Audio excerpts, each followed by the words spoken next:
record. Henry gives it a big thumbs up. Nick Parker gives it a big thumbs up. So it's now yours. Owen says, "Oh, that game.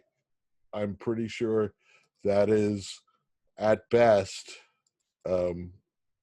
It looked fun," he says, but never played it. Owen is damning with weak praise. Okay, so I don't know about you guys, but I'm what are we in? Week 5 now of A term. And man, I'm feeling a little burned out. So we'll try and do 2 hours. I don't know if I'm going to get through 2 hours. So we'll. I don't know. I'm very low energy today. I was supposed to get some grading done today, and I got no grading done today.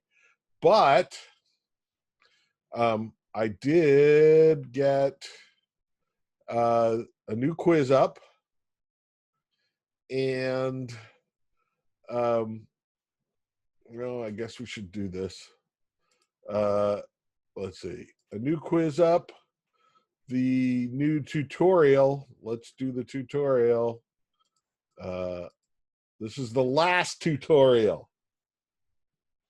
So let's share this. Share. Okay. Due Saturday night.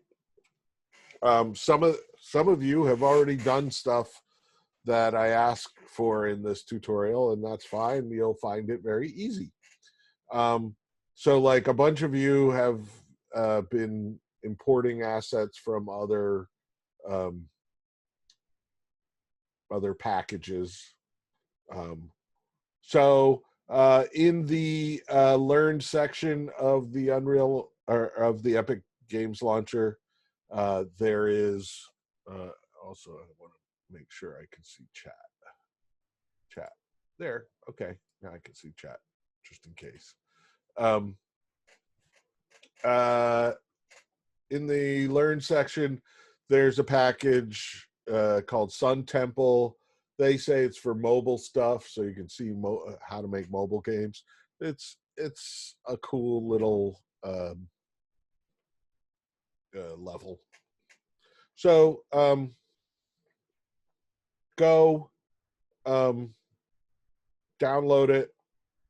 Use something from the Sun Temple collection and once again, you can just keep adding to one of your old levels or make an entirely new level. Up to you.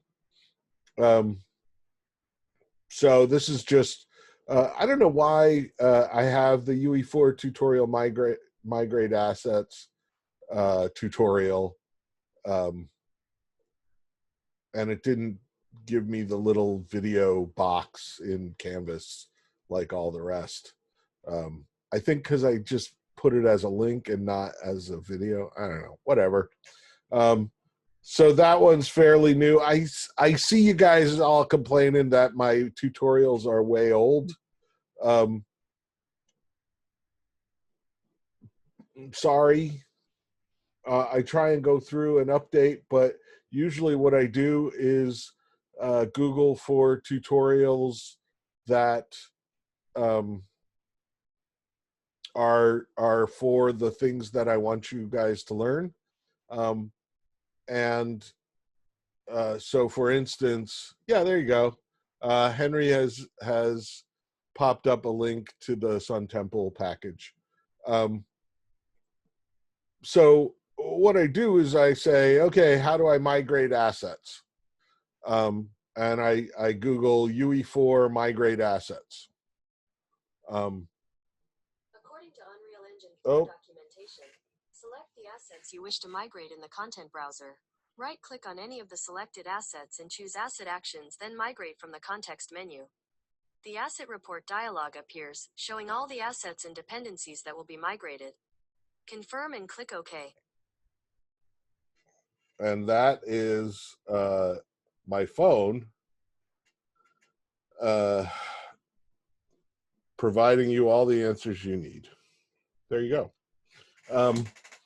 So, yeah, because I've got the wolf set for using voice activated mouth movements instead of tracking my mouth movements, because some nights when it's dark in my office, the camera doesn't see me as well, and I keep, like, if I ever sit up perfectly straight as the wolf, right now it can see me fine, but sometimes it can't see me. At least if I have it connected to the sound, the mouth still moves when I'm talking, even if it can't see me. So that's just what I'm doing. Anyway, so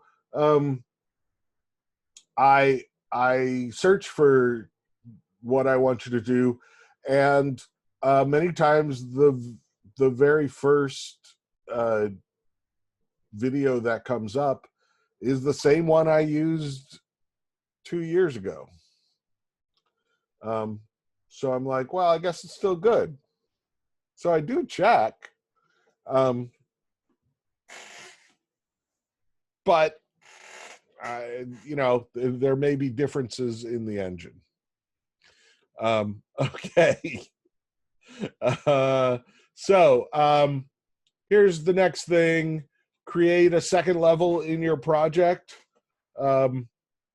You've all been working with single level projects, and most games have multiple levels where you finish a level and then something happens. Either you get transported to the next level, or you get to a menu screen that tells you, what your death to kill ratio is, and how many secrets you found, and blah blah. Mostly because one way that you can divide the work in your final project is to split your game into 2 levels and have one of you do each one, right? And then join them together at the end. And that way you don't have to worry so much about source control. You still have to connect them, but one of you can work on one section and the other can work on the other section. You can still both work on one large level. That's fine. I have to talk about source control. Remind me. So next, I want you to get a feel for particle effects. So the easiest, quickest thing is rain or snow as a particle effect. But if you go looking around for particle effects, it's a type of actor. You can get, like, fire as a particle effect. Mist from a waterfall is a particle effect. I've had a particle effect that spits out birds in the sky, and I put those around the sky.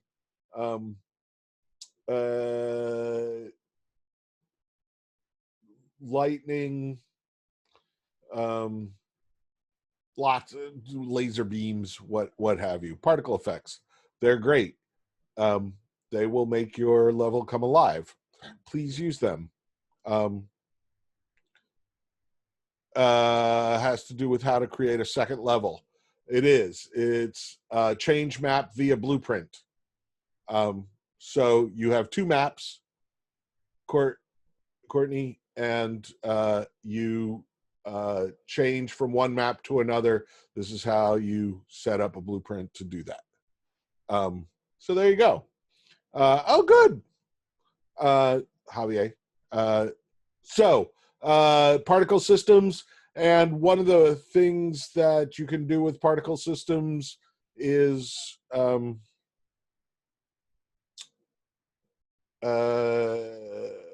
make weather, right? So snow particle system is pretty easy. And then this is, I've got two things here for you to do, to look at. This is the one tutorial where you're not going to make a video. Okay. You are going to hand me an executable and I am going to install and run it. So you have to learn to package your level. And I've got two videos on packaging levels. You don't, there is a, an option to do production lighting. That takes a long time, depending on the size of your level, obviously. So don't do production lighting for this. It's fine. Mostly, okay, so what production lighting does is what happens when you build lighting is it shoots out rays from the various lighting sources and calculates bounces, right? And so simpler and faster lighting builds have fewer bounces, more interesting and production value have more bounces, right? So I think production value is 100 bounces. And if you take every kind of light source, and I don't know how many lines come out of a light source of light, or exactly how that's calculated. If it's a wave or a particle, I don't know. I'm no physicist, but 100 bounces on a reasonably complicated level can take up to 12 hours or longer to calculate. So don't do that. Just do regular lighting. It might complain. It might say, do you want to do production lighting? Don't do production lighting. That's crazy. The other thing is packaging your level is much, the compiler to package your level is much more finicky than just playing your level in the engine, in the editor. And in many cases, what will play perfectly fine in the editor will crap out in the in the packaging, in the cooking section. So number one, common mistakes. If your file name is too long, it will do everything it needs to package that level, which could take hours and hours and hours, and then it will go to write your file. And Windows will tell it that the package, that the file name is too long, and it will fail at the very last minute when it goes to write the file. That will make you sad, because especially if something takes a good couple hours to package, having it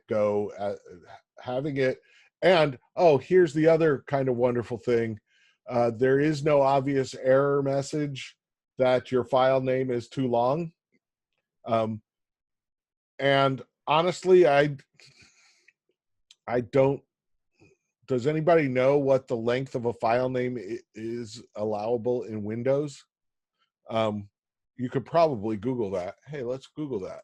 Maximum length of file name in Windows 10. Really? 3,276 characters? I don't think so. Because I've seen much shorter ones than that die. Mostly because Unreal, when it packages it up, it might, Henry says it might include the full file path. What the packaging software does is it appends Windows-no-editor to whatever your current file name is. So if, for instance, you have you're working on something, especially when you get to your final projects, and two of you are working on it, and I ask you to include both your last names in the file name. So, for instance, say your names are Stodolink, sorry, Henry, Stodolink and O'Donnell, right? You had it right the first time. Really? Stodolnik. Stodolnik. Yeah, okay. Well, I'm reading it. Why does it say link at the end of the one in Canvas or in Zoom? I don't know. Whatever. Stodolnik. So you. That was a typo. Oh, okay. You misspelled your name, Zoom, Henry. Okay, not my fault. Henry's fault. So your file name is. You also include the name of your level. So War Games O'Donnell Stodolnik UPK is the name of your regular file, which is fine. And you've been working with it for weeks or whatever and passing it back and forth, and it works great. And then you go to package it, and and that's a pretty long file name. I would bet that will fail, right?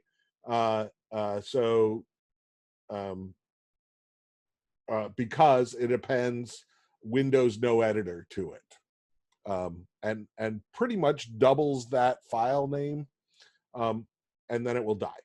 So that's one thing. The other thing is it creates a log as it's packaging.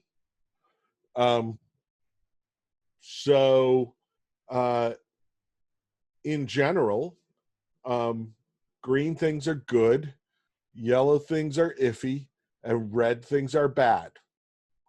So if your package fails, go through the log of the cooking and look and see what happened. It takes, just like any debugging, it will take some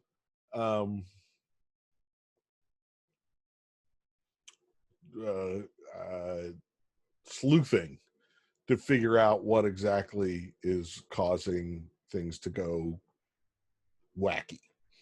So a lot of packaging is doing the debugging that you probably should have done already. So I would recommend that you get the other stuff done before, say, Saturday, and reserve Saturday for packaging. Because, or, get it done ahead of time, and, if it packages right away and boom, you can run it. Also, I would recommend taking that executable and then running it and making sure your thing runs, because essentially, if I can't run it. I can't grade it, which is why I have you do videos instead. So to kind of spare both of us I can't run this, so I can't look at it, so you get a 0. Oh no, can I try again? Oh yeah, okay.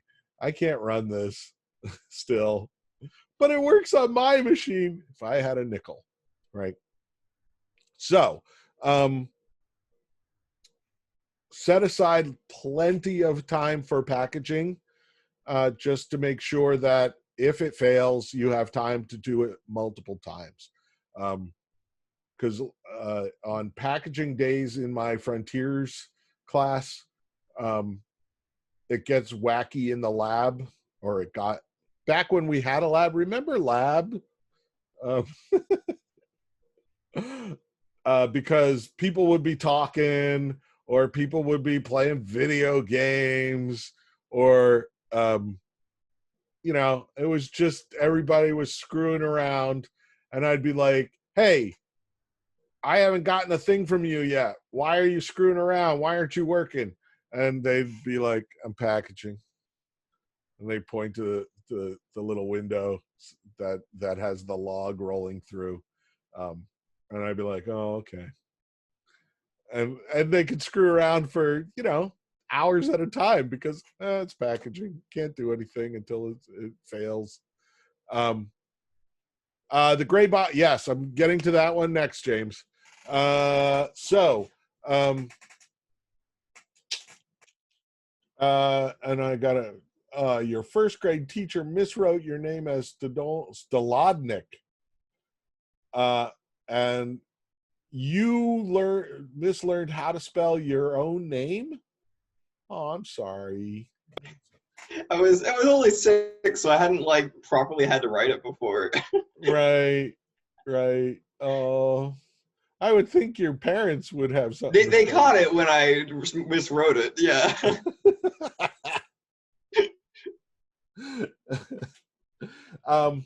Okay, so aside from Henry's woes, yeah, Raul misses the lab. I kind of miss the lab too.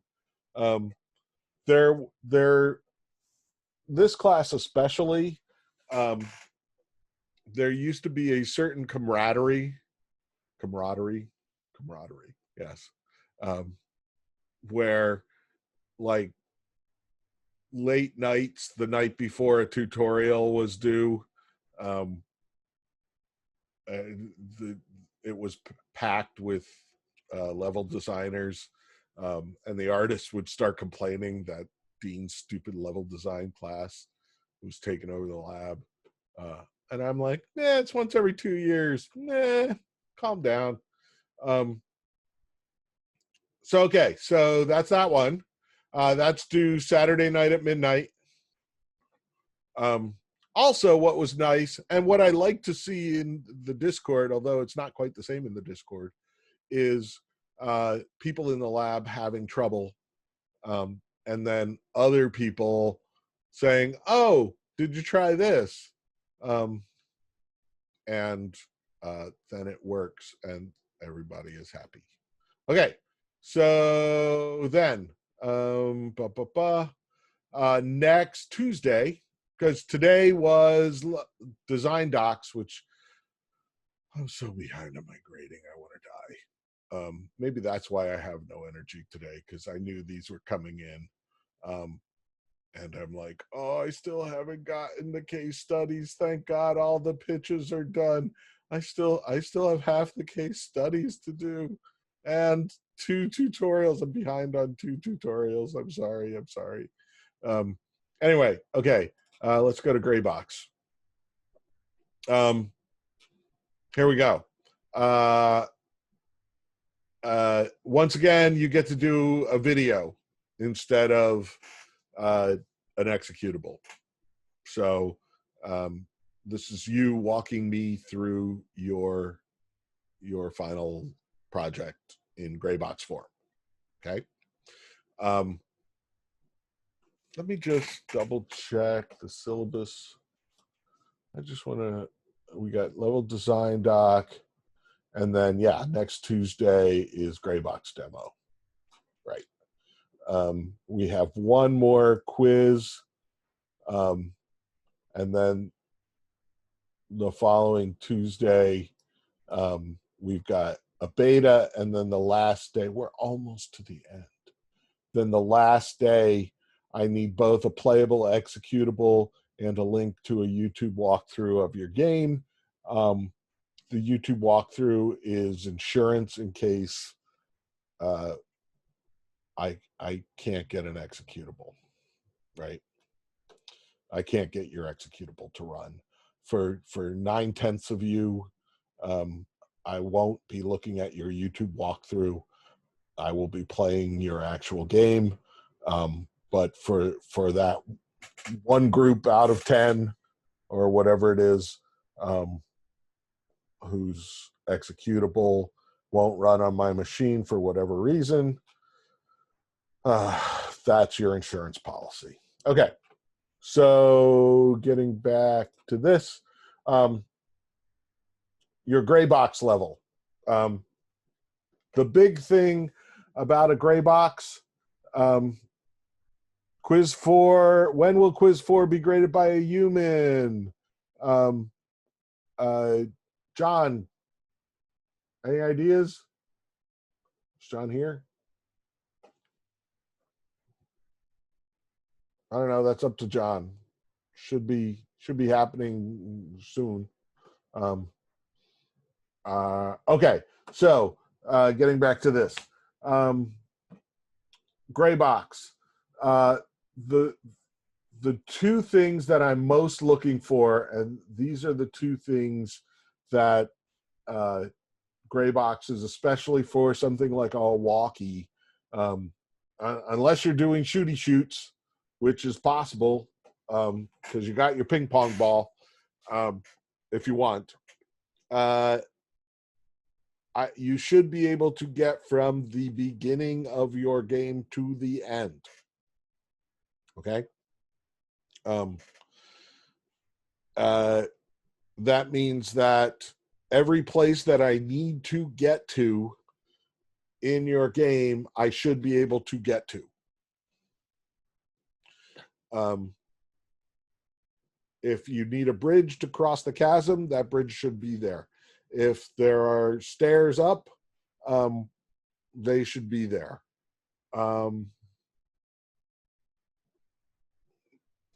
If there's an elevator, should work. Doors should open. That sort of thing. And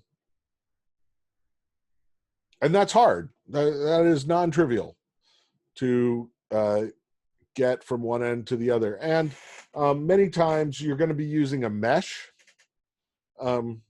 say for a bridge or for an elevator or what have you. So the meshes that you use will probably already be textured and look great. So in many ways, a gray box isn't strictly a gray box because there are other materials in there just on the meshes. Also, I'm going to edit this. I'm going to put, let's put it on 3. Sight lines should be as they would be in the final game. So if I can't see something because later I have to destroy a door or just open one, I should not be able to see that thing. Let's save that. Save. Let's also edit this, make sure this is a group project, right? Yeah. Okay. Save. Okay, so so that means that if you've got a long corridor that has closed doors, so you can't see from one end of the level to the other end, those doors should be there, and they should work when I get to them. And a lot of what students have problems with in Unreal in terms of oh, my level is very slow and the frame rate is in the single digits. And I've seen much more complicated levels do fine. Why is mine so crappy? Number one reason is really, really, really, really long sight lines. Where basically you've got a tunnel and you mean to do doors, but you haven't put them in yet. And so I can look from one end of the level to the other. That means light bounces go a long way. So just be aware. And the other big thing that I haven't talked about at all is scale. And this is something I look for in gray boxes. So you've got a table over there. I'm going to walk over to that table and look at that table. If it comes up to my forehead and I feel like a toddler, your scale is off, right? If I walk up to it and it comes up to my knees, your scale is off. If everything is too large or too small, you have to work on the scale of things. And it's very easy to eyeball things in the editor and say, oh, this looks really good. And it does, because all your environment is in... is there a way to lower the draw distance in Unreal so that doesn't happen? That's what volumetric fog is for, but it's a cheat. Put in your doors, right? The default Unreal first person level comes with volumetric fog. Mostly that's a way for because if they don't have it, remember the world in Unreal is totally made up, right? So in our world, things look hazy the further away they are. So, and that's because there's more atmosphere, there's more air between me and a thing farther away than me and a thing close. But on the moon, astronauts have had hard times judging the distance to things because there is no atmosphere, and something that is miles away looks just as crisp and sharp as something that is very near. So they see a mountain and they say, oh, that's right over there, when in fact it is very, very far away, but it is sharp and clear. Disney uses this to make things look bigger.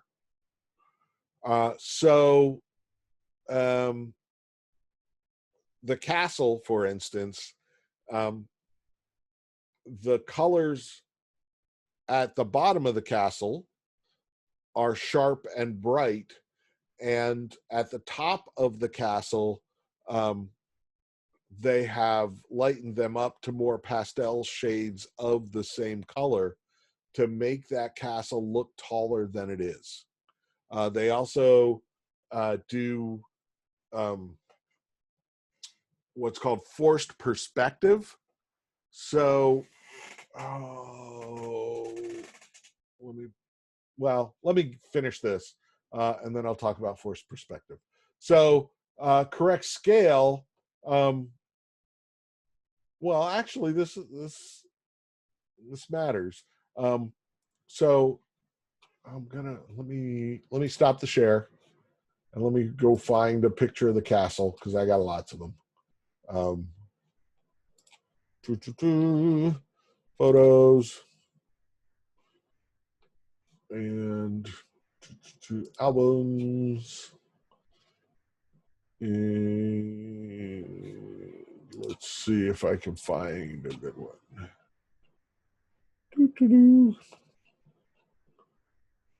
I want a close one.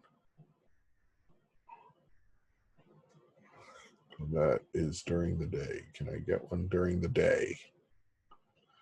It's all Star Wars land. The last trip was all Star Wars all the time. I don't, nope, not that one. I need older ones from when I was still enamored with taking pictures of the castle. That's Universal. Let's go to, no. Swapaka. Alpha Fest. Many ARGs. Come on. You ever been to a cat circus? I've been to a cat circus. It is exactly what you'd think. It's cat acrobats or cacrobats. Let's see if I can. Okay. Oh, good. I took pictures of that. Let's see. It's Pandora. Where's the stupid castle?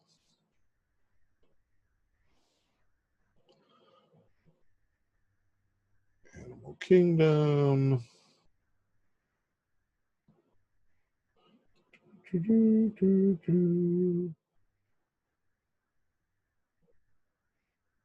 Stormtroopers. Okay, here we go. Here we go. Here we go. Okay. Oh, well.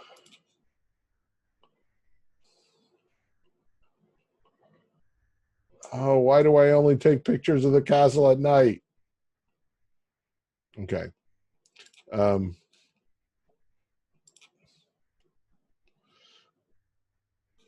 Cat circus. Imagine cats not wanting to do tricks. That is what a cat circus is. I have been to the cat circus twice, and once they one of the cats was in the middle of doing its routine, and it just decided it didn't want to anymore and wandered into the audience, and people petted it for a good 15 minutes, and the people just went on with other cats. So anyway, this, you can kind of see it here. It's not the greatest picture, but if you look at the blues up top, the blues up top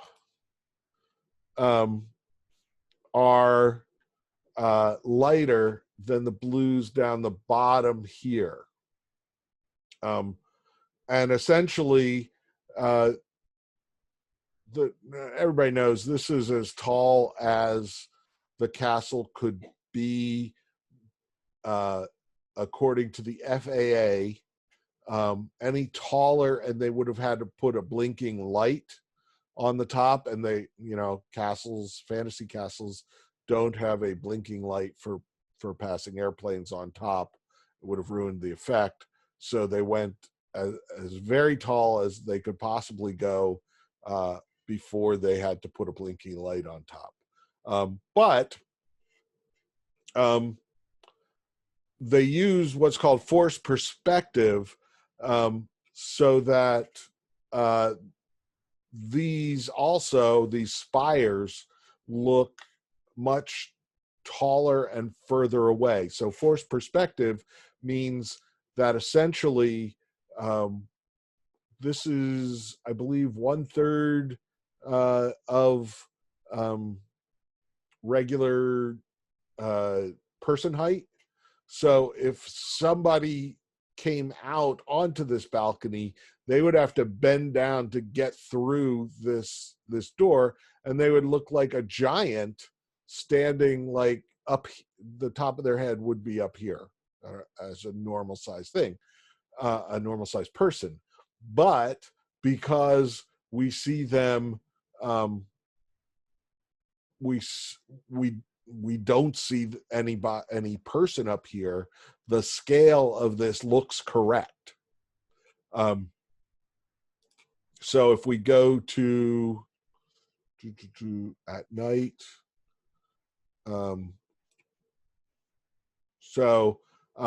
you will never see anybody, any character or performer above this area. The one exception being Tinkerbell, who either flies from behind the castle on a wire every night or towards it. I think she flies away from it. And the way they got away with that at Disneyland back in 1955, or actually I think it was the 60s before they started doing an actual Tinkerbell fly away from the castle. But they hired a German acrobat dwarf lady who was in her 60s to dress up like Tinkerbell and go down this guy wire during the nighttime spectacular show. So she looked the right scale because she was tiny to begin with. I read in the book, written by one of the cast members who was just like a white dude who worked there. But part of his job was to be at the other end of that wire with a mattress. So when she came flying down, there were like 3 guys with a mattress holding up a mattress that she would then hit, and they'd stop her and get her off the wire. And they were like, if you could see the Tinkerbell, she looked like an old Russian lady rather than Tinkerbell. The other thing, they used that same forced perspective. The same thing happens in Main Street. If you could see, so these are all 3 stories, but this story is, I believe, 2 feet short, like a normal 1-story building. Each story is 8 feet tall. This is only 6 feet tall, and this is only 5 feet tall, something like that. So it makes the story look bigger than it is, right? Because you're looking up at it from this angle and you go, oh, that's a 3-story building. So you don't do the math particularly in your head. It's just, you know what that is. Your experience tells you a 3-story building is that tall. You see 3 sets of windows, even though these windows are quite a bit smaller than these windows. And they're half the size of these windows. That building thus looks taller to you. Oh, thank you, Sarah. That's another thing I have to do. Also speaking, but let me finish up on scale. So they had the opposite problem when they were putting together the American Pavilion in Epcot, and I took pictures of this. Okay, we're at Epcot. Okay, this is the American Adventure. This is the building that it's in. And inside, so this is supposed to look like a colonial-sized building. The problem is, colonial buildings, New England colonial, are never over 3 stories. The show that's in here is this giant theater with all sorts of moving sets that is all automatic. There aren't actual people. In fact, if people were in it, it would be very dangerous because these big animatronic sets are moving around. But the requirements of that show space, that theater, meant they had to build a 5-story building.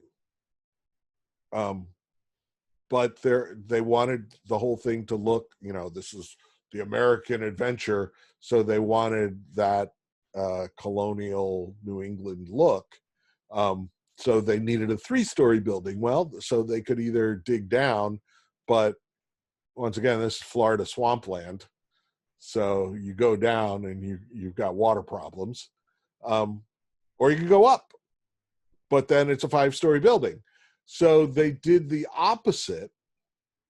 And instead of making things smaller so that the whole thing looked taller, this is a 5-story building that is built to look like a 3-story building.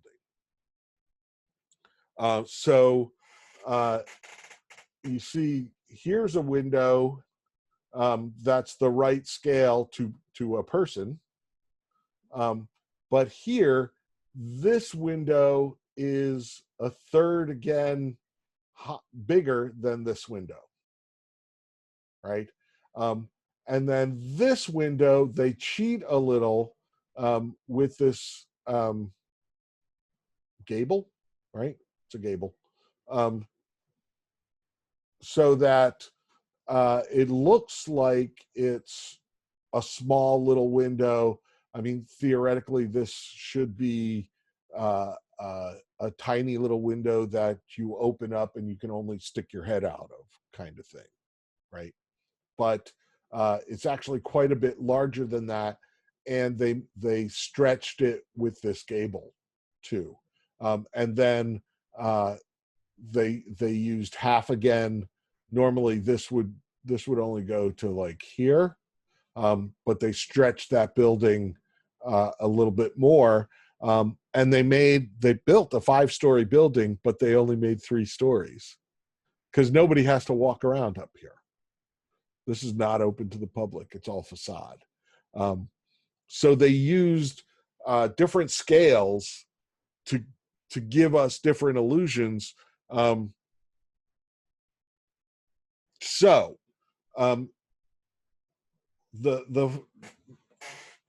sometimes I talk about this and sometimes I don't, but basically, in this case, you want your scale to be human-sized for wherever a player goes, and then in terms of forced perspective, my feeling is in a virtual space, you don't need to really worry about it because it doesn't cost you anything to build taller. You don't have to worry about airplane lights. It doesn't mean more building materials to build a bigger building. You just pull stuff in your virtual space in Unreal. So there's no reason to worry about forced perspective, but it is interesting to see how they use human scale and optical illusions to to both make a small place seem bigger and a big place seem smaller. Okay, next question. Did I manage to procure Perforce licenses for your projects?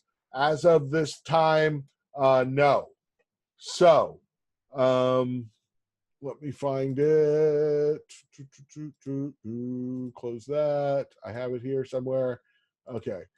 This is Professor Roberts.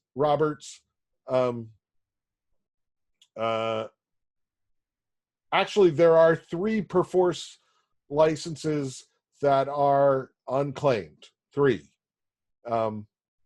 Which means 3 of you can get into Perforce. I am going to now to paste this link into the edit. Let's edit this. Okay. For source control, here is a good tutorial by Prof. Roberts on what's available at WPI. And then link, text, source control options. Link, V, done. Okay, so let me just share this with you. Yeah, I was like, I don't know if I'm going to get through 2 hours, and here we are at the hour mark, and I'm still talking about business. So share. Okay, share. Okay, so version control for media-rich systems. This is from IMGD 4000. So that's something you have to look forward to, probably, unless you've already had it. So anyway, Perforce is designed to work with Unreal. It's really easy. He has a link to the Perforce tutorial created by Epic. There's also lots of videos on how to use Perforce in Unreal for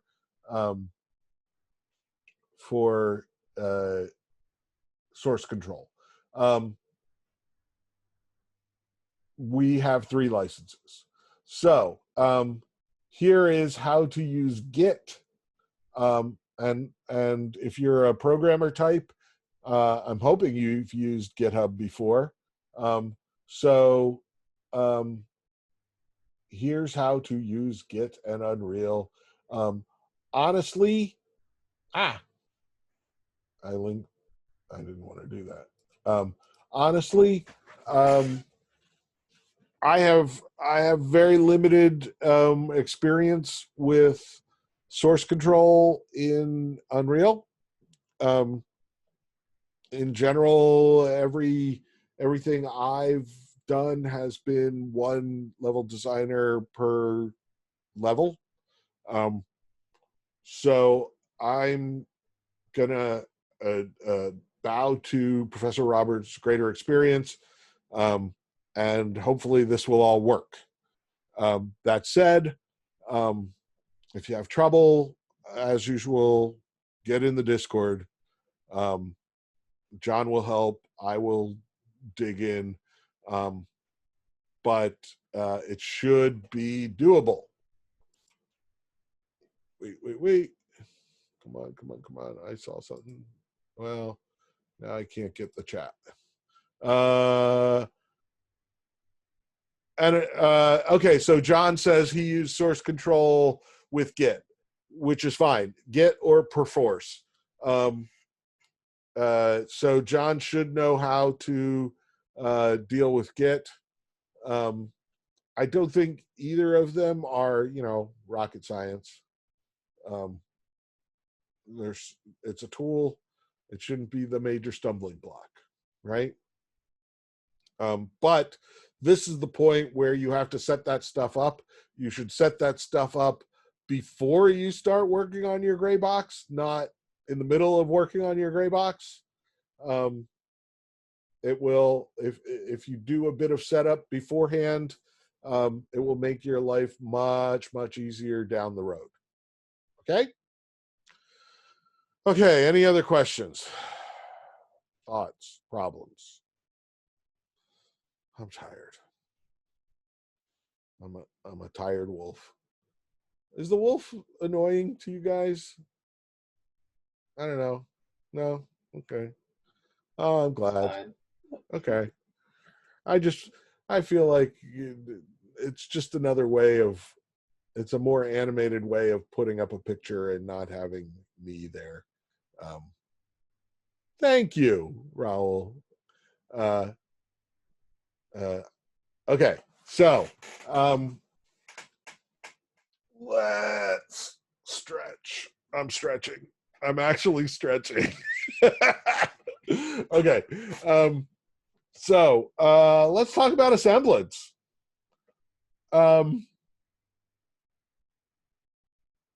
So this is the second game of what is supposed to be 3.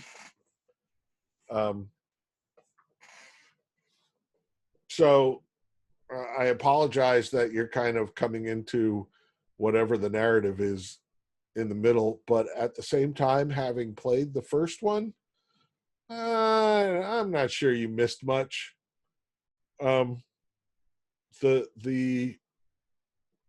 There's an explanation of what the machine is. It's a memory machine. That in the first one, we find out that the scientist, it's basically a holodeck that creates its scenarios with out of memories. Okay, so Henry has gripes with Assemblance's puzzle design. Talk to me, Henry. In particular, like there's a number. The first few puzzles are fine, like the flashlight thing and the radio thing are fine. Mm-hmm. But once you get the thing that's like the clue is that you have to like do this sequence of things while you've got like a red shifted hue. They kind of leave out some really critical things there, like that you have to go down and find this, like while we have the red hue on, you have to go find this one particular spot and look at it, and then realize that it's going, that periodically there's this image that appears, and you have to run into that. Like there's a lot of weird things, like because also like it mentioned there was this thing you have to do with like recursion and like booting back out of recursion or whatever to be able to override the system. And but there's a different part in the game where you can go to this butterfly thing and enter a recursive version of the world. So I assumed it had to do with that, not like there was like a lot of different things that were like conflicting information. Okay, so yeah, not clear. No, it's not. So I went on the Discord for Asemblance Overture. Or I keep calling it Overture instead of Oversight. And I was perfectly happy to be dumb guy. So I went on there and dumb guyed myself up, and I'm like, so I got to the end and I'm not sure what happened. I think it might be this or it might be this. And they're like, and this was a thriving community a year or two ago when it came out. It's not, there's still people there, but it's not like the big push was to get the white shift, right? Which if you follow the guide, I have no idea how they got the white shift. Yeah. Like, the first person who got that, what the hell? I was like actually frustrated just reading through the guide. Like, devs, how the hell is anyone supposed to have figured any of this out? Right. Well, so they figured it out. Kind of group crowdsourced. I'm going to try this, you try this, and everybody pounded away at it until they got it, because essentially they knew that White Shift was there from the achievement, and then it was a matter of getting that. Also in the last one there was a White Shift, and that was like the hardest ending to get. But here's the thing. So I'm like, so they're like, what do you consider done? And I'm like, well, I got the White Shift with a guide, right? And they're like, oh, so you got to White Shift and you think you're done, huh? And I I'm did like, see yeah. there was indication of more puzzles. And they're like, oh no, there's much more beyond White Shift. And so I'm like, ooh, my initial was like, ooh, I've got to jump back in there and look around. And then I was like, do I really have to jump back in there and look around? And I haven't. Yeah.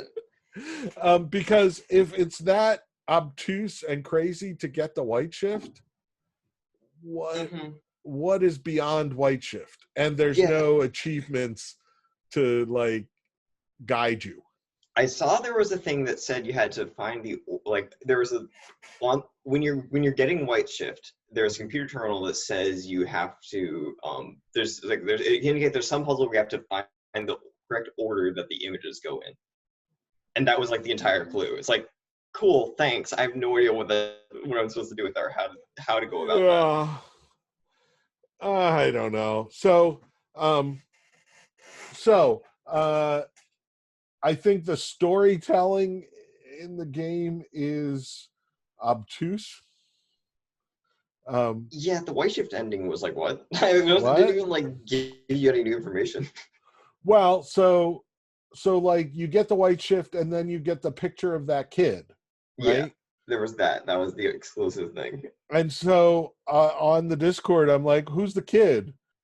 And their reaction was, we have theories. And I'm like, so no one knows who that kid is? I thought like I was missing something. So the big revelation in the first one is that the story of the first one is much more clear and personal, in that the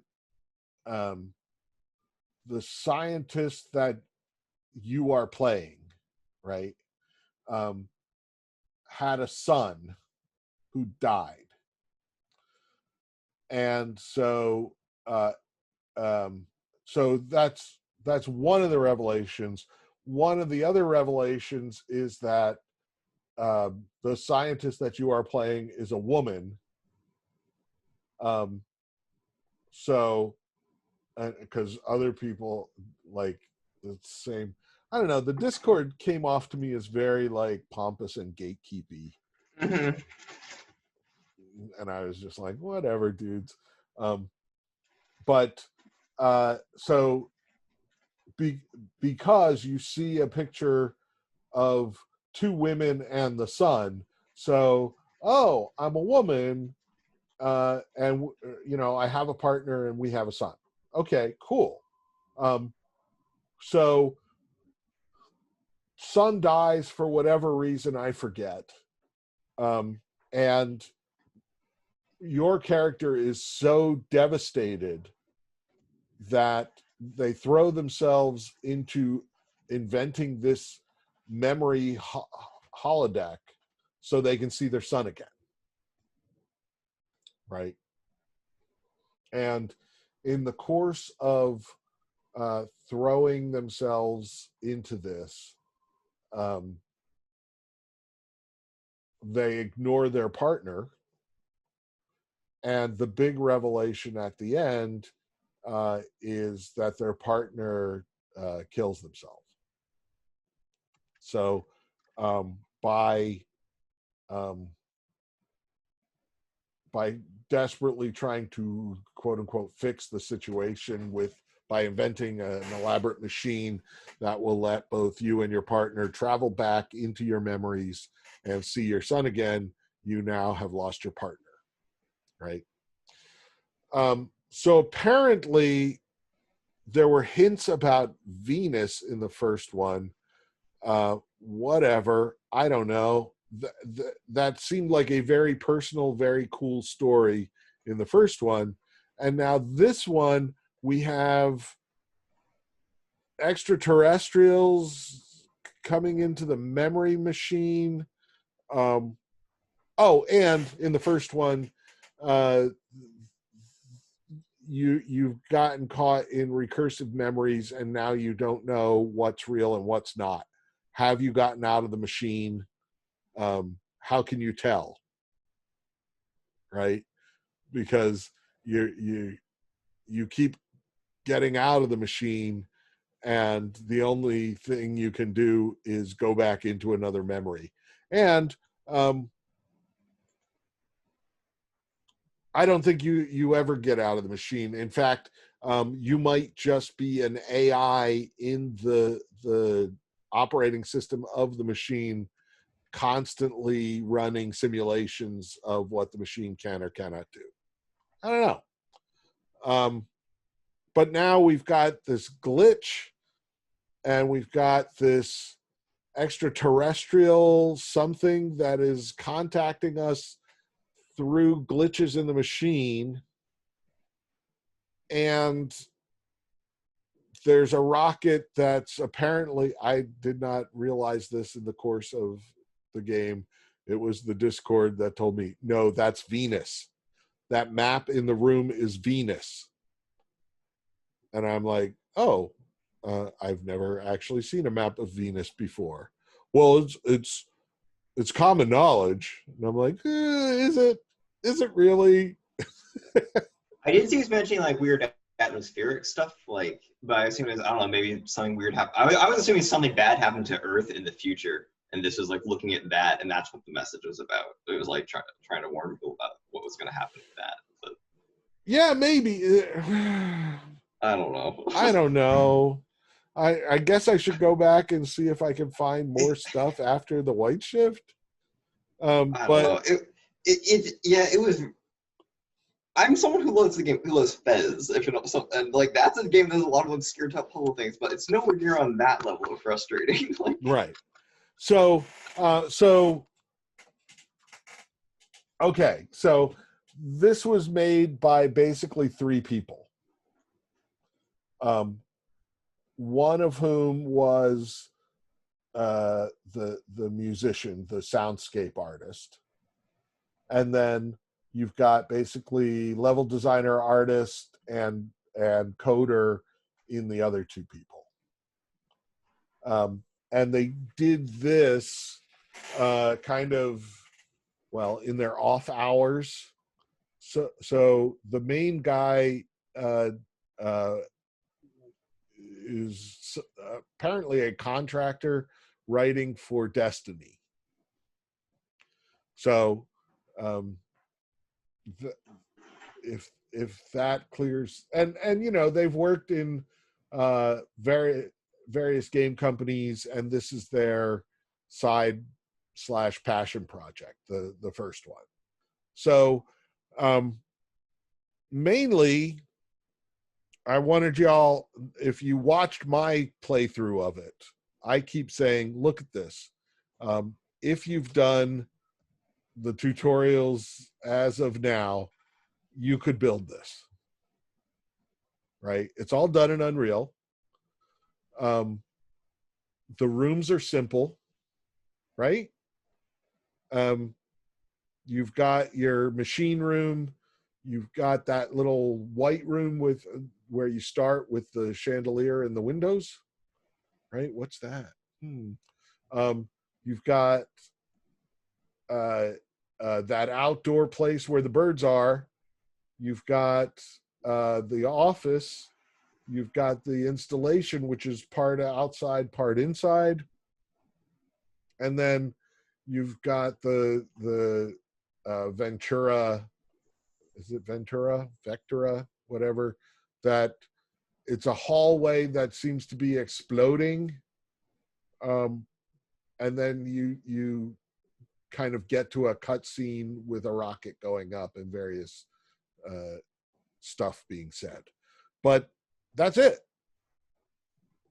Henry, you lit up like you were going to say something. No, I just moved. Sorry. Okay. So everything is like the physical parts of this. You could make all this, right? I mean, if I handed you the asset pack, you could make all this, right? Yes? Yes. I'm going to say silence equals assent.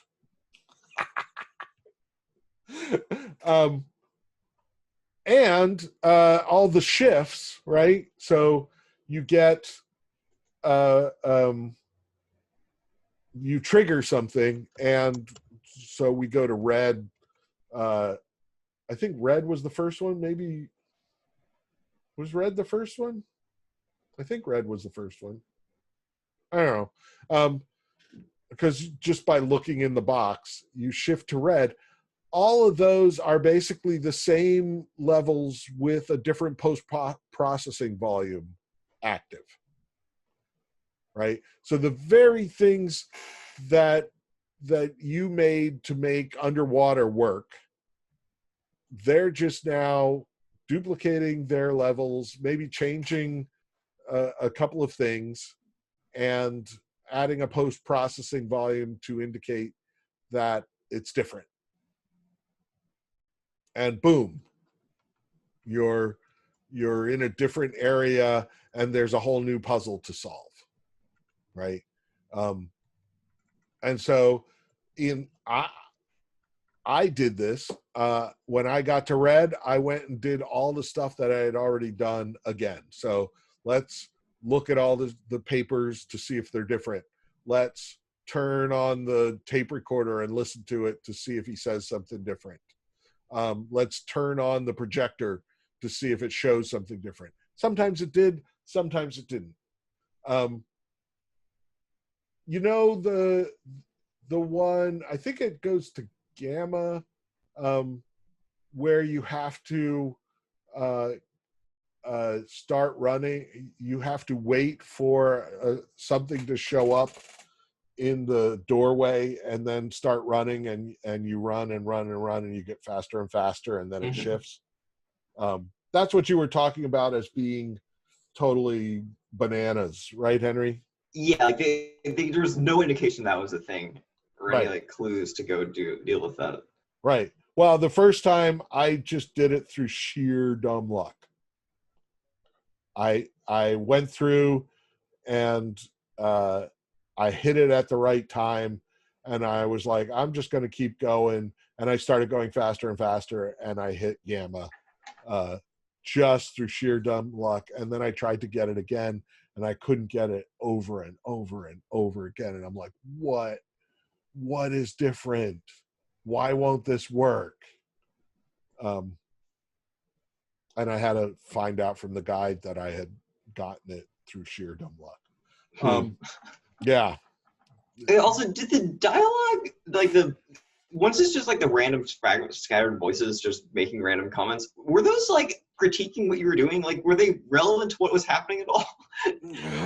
At first, I thought like some of them was like, all right, yeah, sometimes they like do specific ones when you're going to a place that you need to go to, but I'm really not sure. It was really not clear. So one thing I read was that in the first one, you were very much that the inventor of the machine. And what they wanted to do in the second one was bring in more points of view, which I think were the voices. I think they're all the people on the team are now pieces of their consciousness are now in the machine, I think. Again, it is not particularly well told. Like the first game was much clearer in terms of story. This one, they're very much saying everything will be explained in the third one. And that was 2 years that we're waiting for the third one. So it's kind of a bummer. Okay, so post-processing volumes, cutscenes, right? And they're quick cutscenes, and they're cutscenes that you could potentially do, right? There's the people in the room with the map. They don't move really. Maybe I honestly I can't remember if the lady moves or not. Let's see. Let's see if I can get to it on my video. Okay. Let's see. Here, I will share this screen. Share. And share computer sound and optimize screen sharing. Okay, share. I just saw the people in the room and I backed up a little bit. So let's see what's there. I don't know if that's necessary. Oh, the other thing. Oh, this is open. There's nothing in here. Okay, so there's the people in the room. Okay, and I honestly don't know. He's not moving. This Oh isn't the yeah, place to be they're asking moving a this. little bit. But honestly, they basically got 2 seconds of idle animation and then they disappear. It's not exactly a huge animation project. It's every one of those models has a little idle animation, and then Zort, they're gone. So totally doable, right? Let me just look. It was in the second one. I finally got frustrated with it all. I'll show you why. Let's share screen. Maybe this is why I should always have played the games before I assign them. But I don't know. This was okay. So I finally decide I need this keypad, right? I've been looking for a keypad, and this was the last place I looked. Okay, we got the overload detective, yes, or detected. Yes! Now I got a keypad. So here's the problem. Please input valid memory code. I've got a bunch of numbers, but for whatever reason, I don't realize. Let's try that. I have a bunch of 4-digit numbers. 6, 3. So I try a 4-digit number and I see the dash, valid memory, and I don't realize that it wants a 6-digit number.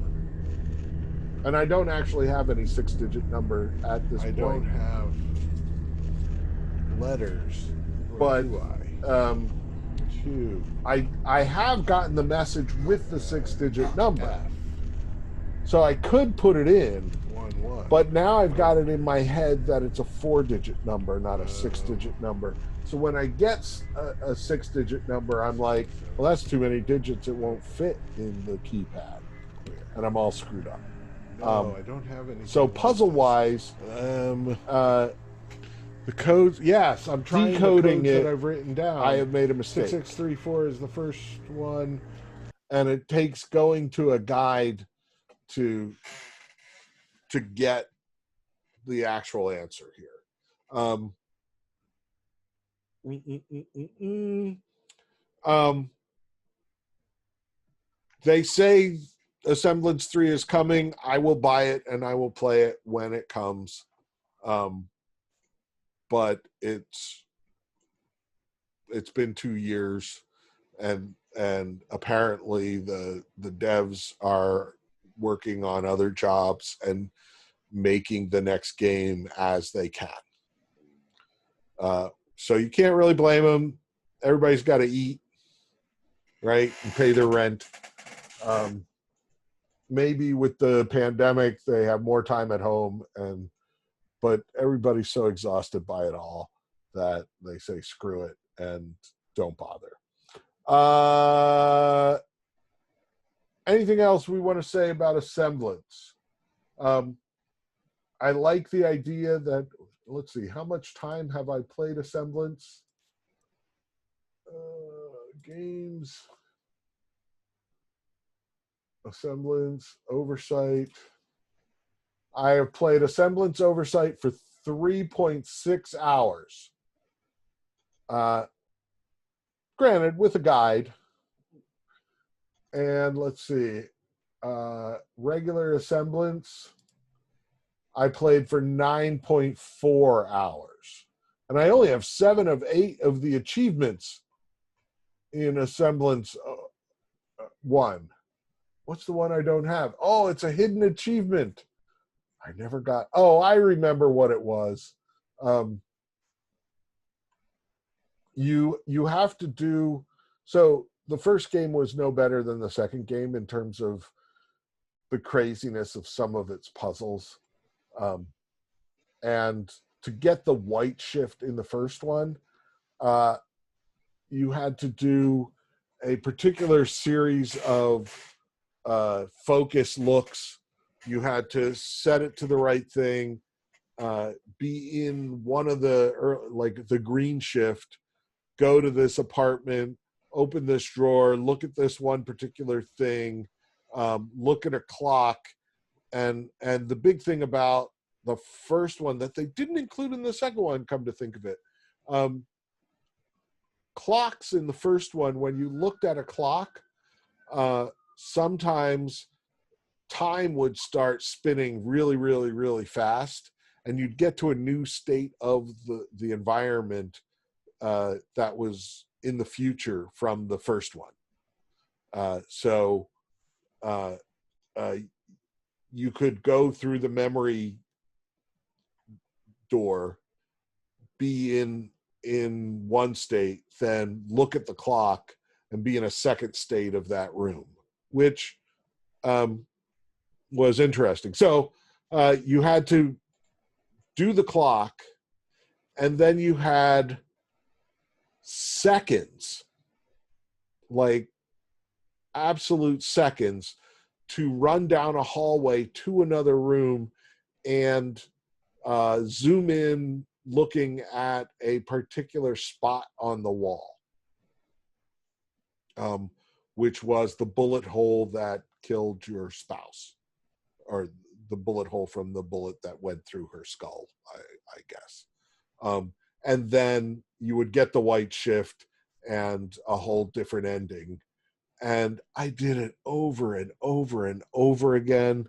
And I every time you didn't do it, you had to do this elaborate setup to get to the point where you could look at the clock and run down the hall and try for the timed thing. And I just couldn't do it. So I finally watched a YouTube of it and called it a day, which, is reasonable. So maybe the third one will tie the story of the inventor of the machine to this Venus shot. It's also weird that the first one seems so personal and the second one not so much. Quick question. At the very beginning, you could reboot the machine into regular mode or safe mode. And then Later on, it said if you go to the one room, you will start being monitored. And then the AI said reboot, but don't reboot into safe mode. Right? Did anybody reboot it? Did anybody disobey the order? Does anybody know what I'm talking about? I know you're talking about. I didn't bother trying disobeying it. Yeah, because like now I'd have to reset the entire system because I never, you never see that again. Mm-hmm. So it's like, well, what happens if I screwed up there? I suspect nothing.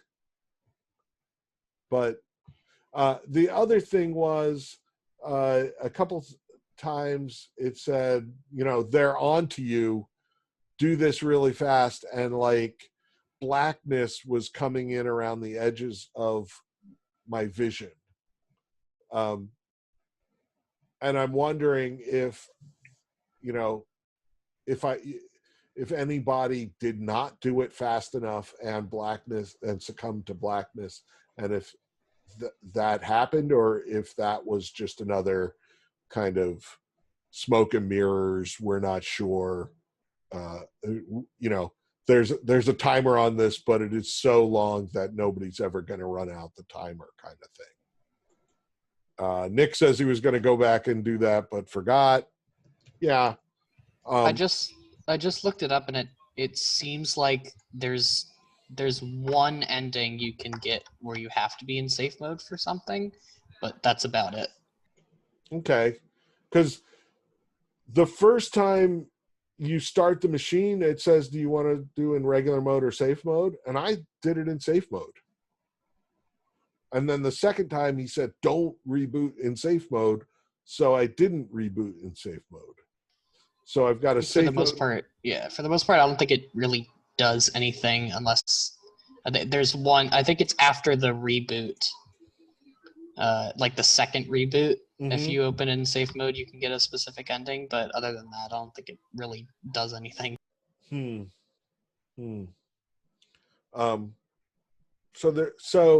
the kind of bummer is also there's more to find, but without like the achievements or the shifts, there's no way to know how much there is to find. Mm-hmm. And so I don't know. I like, as an indie game, I think it looks great. I think it plays okay. I think they've got problems with execution on kind of scaffolding their puzzles so that people can actually find them or solve them. Mm-hmm. I think you are right about that, Henry. But they're indie developers. They're trying stuff, and it's a place to kind of polish your Unreal chops, or see them polish their Unreal chops. Okay. I could start on book stuff. I'm tired. I told you I wasn't going to make it 2 hours today. I'm not going to make it 2 hours today. Any just last chance. Any other questions or problems with anything? I am gonna try and get back to grading. Got to get that crap done. You deserve feedback on your efforts, but I'm just a Skyrim wolf, and the mountains call.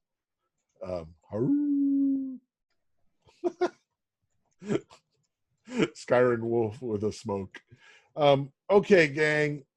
Hopefully everything will look better on Friday. It's only Tuesday. Oh my God. So let's call it here. Thank you, McKenna. I don't know why I'm so down, and I don't know. it just feels like this is never ending, and I'm going, right? I can only imagine what it's like for y'all, right? Also, like at this point, usually I'm looking forward to term break, and this year there is no term break, so there's no end. There's no end in sight. Yes, let's take some time to rest and avoid burnout. So hopefully we can get through this together. Anyway, okay, I'm going to stop recording.